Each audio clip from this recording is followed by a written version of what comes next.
ओम शांति। आज प्यार मीठे बाबा की मुरली मंथन की डेट है 12 जनवरी 2023। तो आज मीठे मीठे बाबा ने हमसे कहे कि बाबा उस्ताद ने तुम्हें मनुष्य देवता बनने का हुनर सिखलाया है, तुम फिर श्रीमत पर औरों को भी देवता बनाने की सेवा करो। तो किन्होंने हमें सिखाया? बाबा उस्ताद भगवान आ गए हैं, हमें मनुष्य देवता बनाने का की विधि सिखा रहे हैं। हम हुनर सीखे हैं तो फिर हमें औरों को भी बनाना है, बताना है ना सबको। और शास्त्र में भी है ना कि मानव जन्म दुर्लभ है। 3 कारण से मानव जन्म दुर्लभ है। तो कौन सा मानव जन्म दुर्लभ है? जिस जन्म में हमें भगवान मिलते हैं।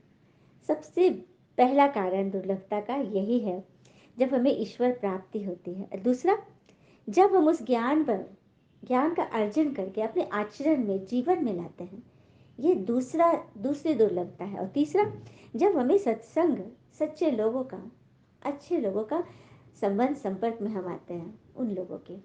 तो यही है, इसी कारण से मानव जन्म दुर्लभ कहा गया है। प्रश्न, अभी तुम बच्चे कौन सा श्रेष्ठ कर्म करते हो जिसका रिवाज भक्ति में भी चला आता है? तो उत्तर, तुम अभी श्रीमत पर अपना तन मन धन भारत को और विश्व के कल्याणार्थ अर्पण करते हो। किसको अर्पण करते हैं हम? तन मन धन भारत और विश्व के कल्याणार्थ अर्पण करते हैं। इसी का रसम भक्ति में मनुष्य ईश्वर अर्थ दान करते हैं। ईश्वर अर्थ दान करते हैं। हम कुछ भी दान धर्म करते हैं तो भगवान को हाजिर नाजिर जानकर, भगवान आपके नाम पर हम दान दे रहे हैं, और मांगने वाला भी यही कहता है ईश्वर के नाम पर दे दो। तो किसको दान करते हैं हम? भारत को, अर्थात विश्व के कल्याण के अर्थ। फिर हमें इसके अर्थ में ईश्वर दान करते हैं तो दूसरे जन्म में राजा ही मिलता है। और तुम बच्चे संगम पर भगवान के मददगार बनते हो तो मनुष्य देवता बन जाते हो। जब हम दान धर्म करते हैं तो अगले जन्म, चलो कुछ अच्छे घर में जन्म ले लिए, किसी ने कोई हॉस्पिटल बनाया तो अगले जन्म निरोगी रहेगा। इस तरह से दान का मिलता है, एब्जा मिलता है। लेकिन भगवान क्या कहते हैं? तुम यहाँ मेरे मददगार बनते हो तो तुम सबसे बड़ा, तुम्हें जन्म मिल जाता, सबसे बड़ी प्रालब्ध मिल जाती कि तुम मनुष्य देवता बन जाते, है ना। और कहते हैं ना कि जब हमारे जीवन में रीजन टू लिव आ जाएगा, एक जीवन को एक दिशा मिल जाएगी, तब फिर आप कहीं नहीं रुकोगे। और उस बड़े रीजन को जब हम पकड़ के बैठ जाते हैं, जैसे हमारे जीवन में क्या रीजन है कि हमें भगवान से पढ़ना है, सभी को भगवान का परिचय देना है, और स्वर्गिक निर्माण में, स्वर्ग के निर्माण में हम भगवान के राइट हैंड बने और बनाए। तो ये कितना बड़ा रीजन है। तो इस रीजन में ना पूरे ब्रह्मांड की शक्ति आपको हिम्मत देगी, आपका साथ देगी। और ये हम बच्चों के अनुभव है कि किस तरह से जो भी सोचते बोलते हो वो पूरा होता है, क्योंकि हम ईश्वर के साथ खड़े हैं, है ना।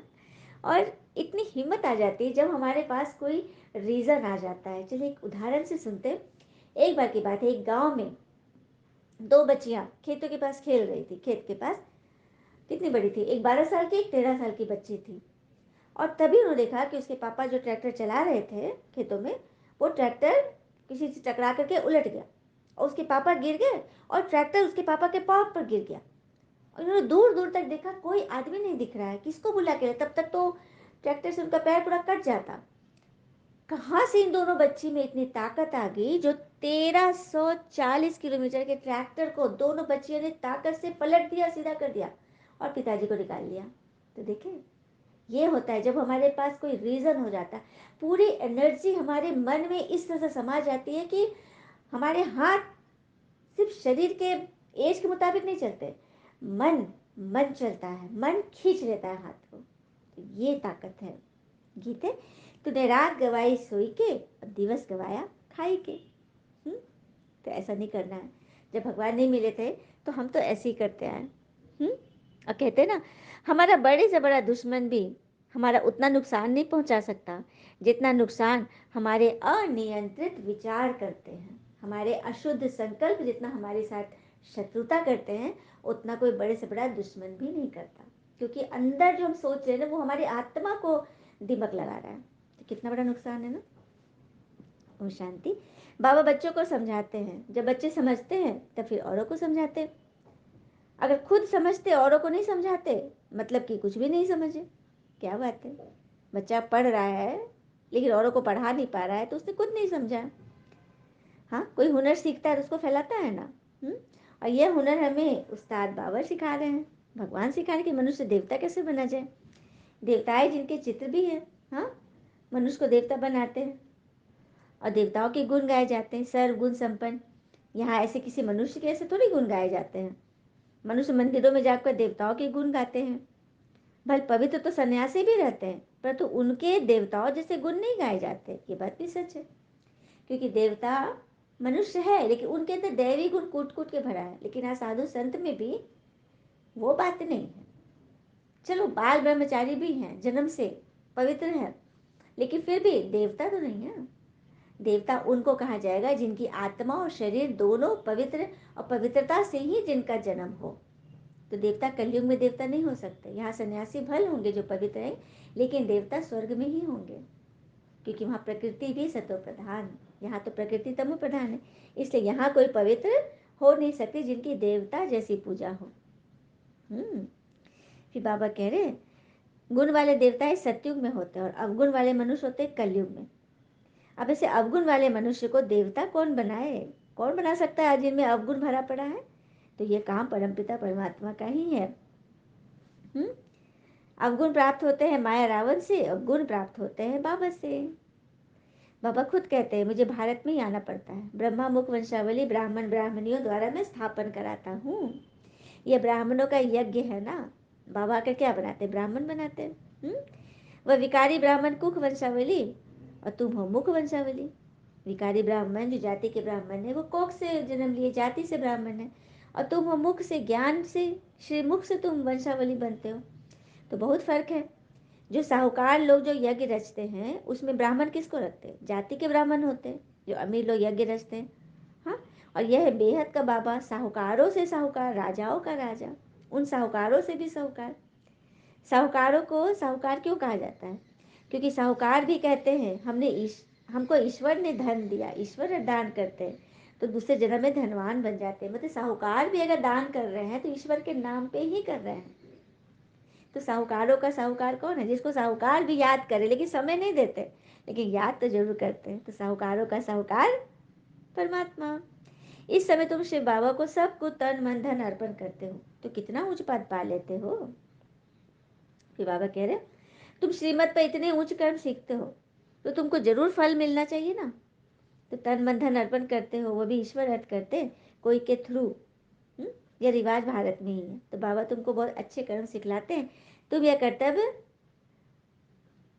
सिर्फ भारत तो क्या पूरी दुनिया के कल्याण के लिए करते हो। तुमको एवजा भी मिलता है, मनुष्य देवता बन जाते। इससे बड़ा एवजा तो कुछ होता ही नहीं है।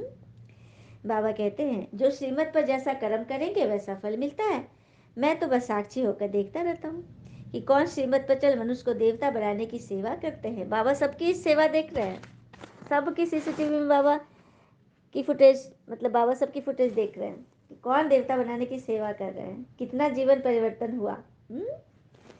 चलिए, बाबा से हम कोई छूट नहीं सकते, भगवान की नजर सब पर है। फिर बाबा कहते ड्रामा अनुसार पुरुषार्थ भी जरूर करेंगे। तुम बच्चे अभी सम्मुख सुन रहे हो और बच्चे फिर इस टेप द्वारा सुनेंगे। सम्मुख सुन रहे हैं साकार ब्रह्मा बाबा के तन से, मुख से जो बच्चे सुन रहे हैं ना, फिर आगे चल के तो टेप पे बजेगा, वीडियो में बजेगा। सही बात है, अभी तो इतनी सारे मतलब मुरली के रास्ते आगे सुनने के। फिर बाबा कहते हैं 84वें जन्म में पूरा बेगर जरूर बनना पड़े। मैंने बाबा ने बताया है कि यह तुम्हारा अंतिम 84वां जन्म है, इसमें तुमको पूरा बेगर बनना है। यहाँ किसी चीज़ की उम्मीद नहीं, क्योंकि ये रावण की चीज़ें हैं। यहाँ जो कुछ भी मिला सब अर्पण करना है। ये विनाशी चीज़ है, सब कुछ अर्पण करो। आत्मा बाबा को सब कुछ सरेंडर कर देती है, तन मन धन संबंध संपर्क सब सरेंडर करो। बाबा तो कहते हैं यहाँ पे तुम तन मन धन सब समर्पण करो, बाकी तुम्हारे जो प्रॉब्लम है, तुम्हारी जो चीज़ें जो तुम चाहते हो, तुम्हारे जो रीज़न है टू लिव, उसको मैं पूरा करूँगा, है ना। फिर बाबा कहते हैं योग भी सिखाओ, सृष्टि चक्र कैसे फिरता है यह भी समझाओ। सभी को बताना है ना कि सृष्टि चक्र क्या है, चारों युगों का, सत्युग त्रेता द्वापर कलयुग कैसे फिरता है। जो इस चक्र में आने वाला नहीं होगा वह ठहरेगा नहीं। देखो बताओ सबको, जो नहीं आने वाला वो नहीं ठहरेगा। ऐसा थोड़ी कि सारी सृष्टि ही इसमें आ जाएगी, सभी को आना भी नहीं है। राजा रानी तो एक होता है, लक्ष्मी नारायण एक गाया जाता है, राम सीता भी एक गाया जाता है, प्रिंस प्रिंसेस तो अनेक होते हैं, लेकिन मुख्य तो एक ही होगा ना। हाँ, साक्षी योग देखने से पता पड़ता है यह साहूकार राजाई कुल का है या गरीब कुल का है। कोई माया से कैसे हारते हैं, जो भागंती भी हो जाते हैं। माया एकदम कच्चा खा जाती है, इसलिए बाबा पूछते हैं बच्चे राजी खुशी हो ना, माया के थप्पड़ से बेहोश और बीमार तो नहीं पड़ते हो। ऐसे कोई बीमार हो पड़ते फिर बच्चे उनके पास जाते हैं ज्ञान योग की संजीवनी बूटी देकर सुरजीत करने। क्या बात है। ज्ञान योग में नहीं रहने से ना माया एकदम कायाकल्प कर देती है, कला काया चट कर देती है। श्रीमत छोड़ मनमत पर चल पड़ते हैं, माया एकदम बेहोश कर देती।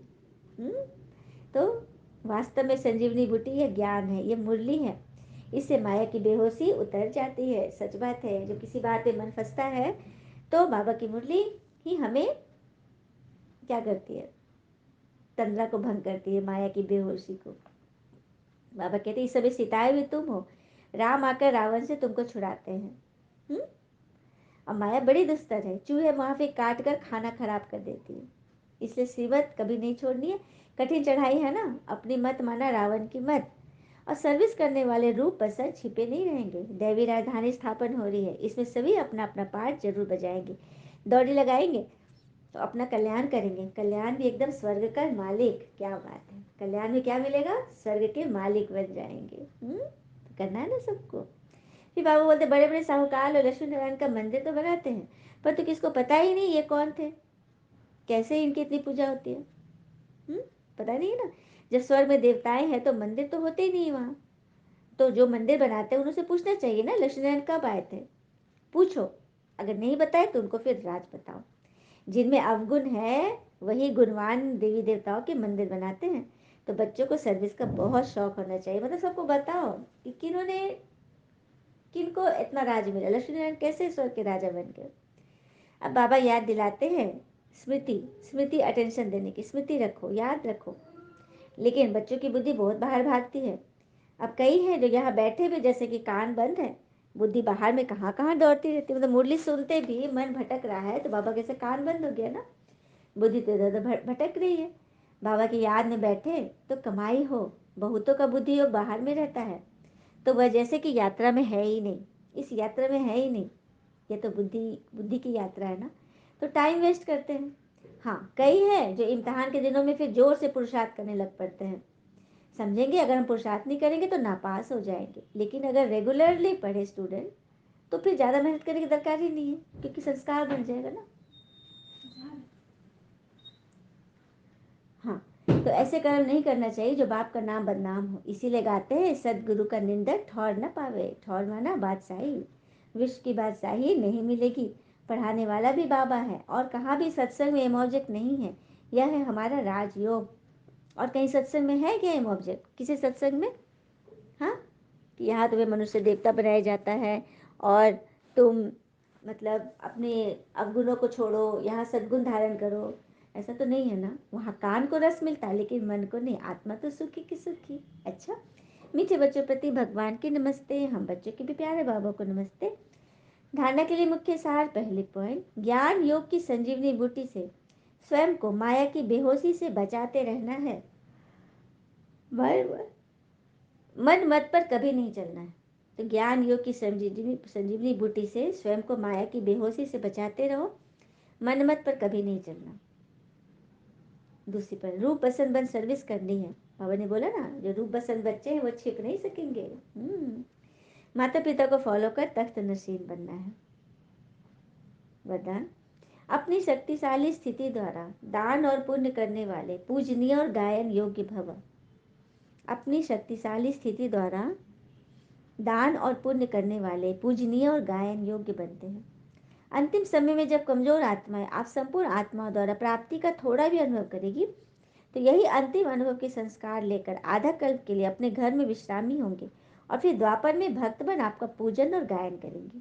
सुना, बाबा ने भी मुरली में क्या बोला था, भीड़ तो नहीं होना, सारी सृष्टि थोड़ी ना आएगी। तो ये अंतिम जन्म में जो कमजोर आत्माएं होंगी, जो बाबा में निश्चय है लेकिन धारणा नहीं कर पा रही, प्राप्तियों का थोड़ा बहुत ही अनुभव कर रही है, तो ऐसे बच्चे ना घर में विश्रामी होंगे, परम धाम में विश्रामी रहेंगे, और फिर द्वापर में भक्त बन आपका पूजन और गायन करेंगे। इसलिए अंत की कमजोर आत्माओं के प्रति महादानी बन अनुभव का दान दो और पुण्य करो। तो अंत की कमजोर आत्माओं को भी महादानी बन अनुभव का दान और पुण्य करो। हर सेकंड का शक्तिशाली स्थिति यह जो सेकंड का शक्तिशाली स्थिति द्वारा किया हुआ दान और पुण्य आधा कल्प के लिए पूजनीय और गायन योग्य बना देगा आपको। तो किसी के बारे में ये नहीं सोचा, ये तो सुनते ही नहीं, इन पर क्या शक्ति खर्च करूँ, समय खर्च करूँ, नहीं, आपको सबको बताना है। शक्तिशाली स्थिति द्वारा किया हुआ दान पुण्य जो आप करोगे वही आपको आधा कल्प के लिए पूजनीय और गायन योग्य बना दे। मतलब हर एक पर आपको समय शक्ति लगानी है, लेकिन शुभ भावना से। तो अपनी शक्तिशाली स्थिति द्वारा दान और पुण्य करने वाले पूजनीय और गायन योग्य बन जाते हैं। स्लोगन, परिस्थितियों में घबराने के बजाय साक्षी हो जाओ तो विजयी बन जाएंगे। देखो, परिस्थिति में घबराने से क्या होगा, हाँ, वो तो हमें और ही घेरेगी। और कहते हैं ना, जो खुशियां हम दूसरों को देते हैं वही खुशियां हमारे पास किसी न किसी रूप में वापस लौट कर जरूर आती है। इसलिए आज से हम हमेशा दूसरों को खुशियां बांटते रहे, क्योंकि जो हम चाहते हैं कि सभी हमें करे, हमें मिले, तो वो हम बांटना शुरू करें। प्रेम, सुख, शांति, आनंद बांटना शुरू करें। अच्छा, ओम शांति। शुक्र मीठे बाबा व बाबा के प्यारे प्यारे बच्चे, ऑल इज वेल ऑलवेज। ओम शांति।